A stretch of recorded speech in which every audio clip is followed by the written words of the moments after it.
বিকেলে চায়ের সাথে যদি এমন একটি কলিজা সিঙ্গারা হয় তাহলে কিন্তু আড্ডা একেবারেই জমে যায়। এই সিঙ্গারাটি খেতে কিন্তু অনেক বেশি মজা ছিল। আসসালামু আলাইকুম সবাইকে। আজকে আমি আপনাদের সাথে কলিজা সিঙ্গারার এই রেসিপিটি শেয়ার করব। আর এই রেসিপিটি ফলো করে আপনারা সিঙ্গারা ফ্রোজেন করেও রাখতে পারবেন অনেক দিন যাবত। সিঙ্গারা তৈরি করার জন্য ফার্স্টে সিঙ্গারার ডোটা আমি রেডি করে নিব। তার জন্য আমি এখানে নিয়ে নিয়েছি 2 কাপের মতন ময়দা। চেষ্টা করবেন সিঙ্গারা তৈরি করার জন্য ময়দাই ব্যবহার করার জন্য। এর মধ্যে দিয়ে দিব আমি কিছুটা কালো জিরে আর দিয়ে দিব স্বাদ অনুযায়ী লবণ। এবার আমি অল্প অল্প করে পানি দিব আর ডোটা তৈরি করব। রেগুলার যে আমরা রুটি তৈরি করি তার থেকে এই ডোটা কিন্তু একটু শক্ত হবে। এবার আমি ডোটা রেখে দেব 15 থেকে 20 মিনিটের জন্য। এখন আমি সিঙ্গারার পুরটা রেডি করে নেব। ফার্স্টে আমি একটা প্যানে কিছুটা তেল গরম করতে দিয়ে দিলাম আর এতে দিয়ে দিব আমি কেটে রাখা পেঁয়াজগুলোকে আমি হালকা বাদামি রঙের করে ভেজে নেব।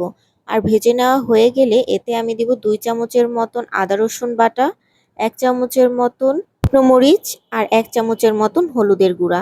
সামান্য পরিমাণ পানি দিয়ে দিব আর স্বাদ অনুযায়ী লবণ দিয়ে দিয়েছি, দারচিনি, এলাচ। এবার সবগুলো মশলা একটু ভালো করে কষিয়ে নেব। কিছু সময় ঢাকনা দিয়ে ঢেকে মশলাটা খুব ভালো করে কষিয়ে নেব। যখন দেখব উপরে এরকম তেল ভেসে এসেছে আমি আগে থেকে কেটে ধুয়ে রাখা কলিজাগুলো এর মধ্যে দিয়ে দিব। আর এই কলিজাগুলো কিন্তু আমি অনেক ছোট ছোট টুকরো করে কেটে নিয়েছি, কেননা রেস্টুরেন্ট বা হোটেলের কলিজা সিঙ্গারার পুরের মধ্যে যে কলিজাগুলো থাকে ওগুলো কিন্তু খুব ছোট ছোট টুকরো করেই কেটে নেয়। যখন 70% রান্না হয়ে যাবে তখন আগে থেকে সেদ্ধ করে কেটে রাখা আলুগুলোকে দিয়ে দিব। আলুগুলোকে কিন্তু অবশ্যই সেদ্ধ করে দিতে হবে, তাহলে কিন্তু পুরটা অনেক সুন্দর আঠালো হবে।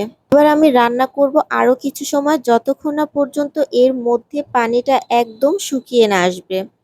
নামিয়ে নেওয়ার কিছু সময় আগে আমি এর মধ্যে 1 চামচের মতো ভাজা জিরার গুঁড়া দিয়ে দিব কেটে রাখা পেঁয়াজ আর কাঁচামরিচ আর সাথে কিছু ধনিয়া পাতা। এবার জালটা একদম লোতে করে কিছু সময় মিক্স করে নিব, যাতে পেঁয়াজ, কাঁচামরিচ আর ধনিয়া পাতা রান্না না হয়ে যায়, কারণ পেঁয়াজ আর কাঁচামরিচটা একটু কাঁচা কাঁচা থাকলে কিন্তু খেতে ভালো লাগে।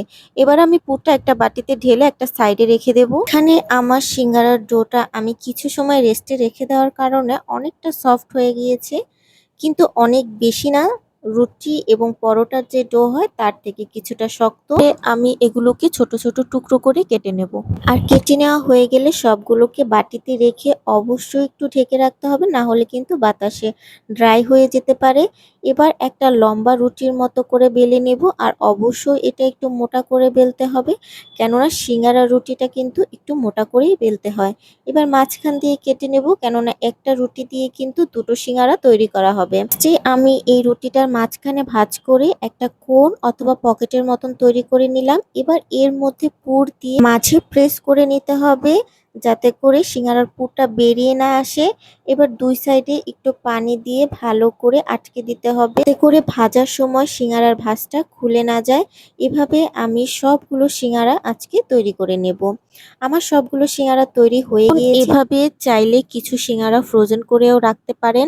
একটা এয়ারটাইট বক্সে করে ডিপ ফ্রিজে রেখে দিলে এটা অনেক দিন পর্যন্ত ভালো থাকবে। আর আমি এখানে কিছু সিঙ্গারা ভেজে নেব, আর সিঙ্গারাগুলো কিন্তু অবশ্যই ডুবো তেলে ভাজতে হবে। যখন তেলগুলো একটু গরম হয়ে যাবে তখনই এর মধ্যে আমি 5টার মতো সিঙ্গারা ভেজে নেব। অনেকগুলো সিঙ্গারা একসাথে ভাজতে যাবেন না, তাহলে কিন্তু এগুলো মুচমুচে হবে না। পছন্দ মতো কালার চলে আসলে এগুলোকে তেল ঝরিয়ে তুলে নেব। আর আজকের সিঙ্গারাগুলো কিন্তু দেখতে অনেক বেশি লোভনীয় হয়েছে। এভাবে বাসায় তৈরি করলে কিন্তু এটা ছোট বড় সবাই অনেক বেশি পছন্দ করবে। আর আজকের ভিডিও এই পর্যন্তই। আমার ভিডিওগুলো ভালো লেগে থাকলে অবশ্যই আমার পেজে একটা ফলো দিয়ে আসবেন। আল্লাহ হাফেজ সবাইকে।